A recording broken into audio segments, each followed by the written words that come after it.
Group C এবং group D পদে যোগ্য প্রার্থীদের চাকরি প্রদান করতে হবে। যারা চাকরি থেকে বঞ্চিত হয়েছেন তাদেরকে অবিলম্বে নিয়োগপত্র দিতে হবে।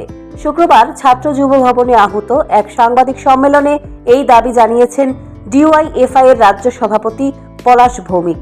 তিনি বলেন, যারা গ্রুপ সি চাকরি থেকে বঞ্চিত হয়েছেন তারা উচ্চ আদালতে রিট দাখিল করেছেন। বৃহস্পতিবার উচ্চ আদালত রাজ্য সরকার এবং জেআরবিটিকে নির্দেশ দিয়েছে যাতে যোগ্য চাকরি প্রার্থীদের চাকরির সুযোগ প্রদান করা হয়। আদালত বলেছে, যাদের নম্বর কম তারা চাকরির সুযোগ পাবেন, আর যারা বেশি নম্বর পেয়ে পাশ করেছে তারা চাকরি থেকে বঞ্চিত হবেন, তা হতে পারে না। উচ্চ আদালতের এই রায়কে স্বাগত জানিয়েছেন পলাশ ভৌমিক। তিনি বলেন, ডিওয়াইএফআই গত কয়েক মাস ধরেই গ্রুপ সি এবং গ্রুপ ডি পদে নিয়োগের দাবি জানিয়ে আসছে। নিয়োগের ক্ষেত্রে স্বচ্ছতা বজায় রাখার দাবি জানিয়েছিল, কিন্তু সরকার এর উল্টো কাজ করেছে। যারা চাকরির জন্য যোগ্য তাদেরকে বঞ্চিত করে যারা অপেক্ষাকৃত কম নম্বর পেয়েছেন তাদেরকে চাকরির সুযোগ করে দেওয়া হয়েছে।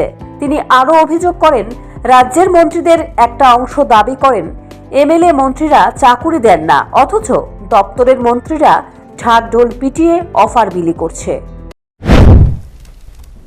সংবাদ সম্মেলনের মধ্য দিয়ে পরিষ্কারভাবে দাবি করছি যে যোগ্য যারা চাকরি প্রার্থী আছে, একজনও যোগ্য প্রার্থী যেন বঞ্চিত না হয়, তাদের চাকরির ব্যবস্থা করতে হবে এবং ঘটনার নিরপেক্ষ তদন্ত করে এই ঘটনার যারা দোষী, কোনো ধরনের যদি এখানে দুর্নীতি থাকে, এই দোষীদের কঠোর শাস্তির ব্যবস্থা রাজ্য সরকারকে করতে হবে।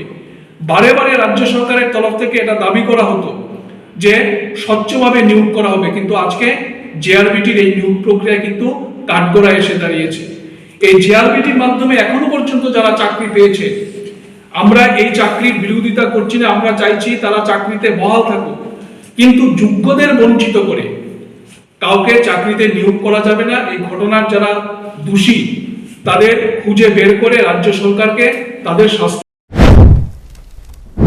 সাংবাদিক সম্মেলনে অন্যান্যদের মধ্যে উপস্থিত ছিলেন সংগঠনের রাজ্য সম্পাদক নবারুণ দেব, ডিওয়াইএফআই এর রাজ্য নেতৃত্ব। Bureau report, news prime Tripura.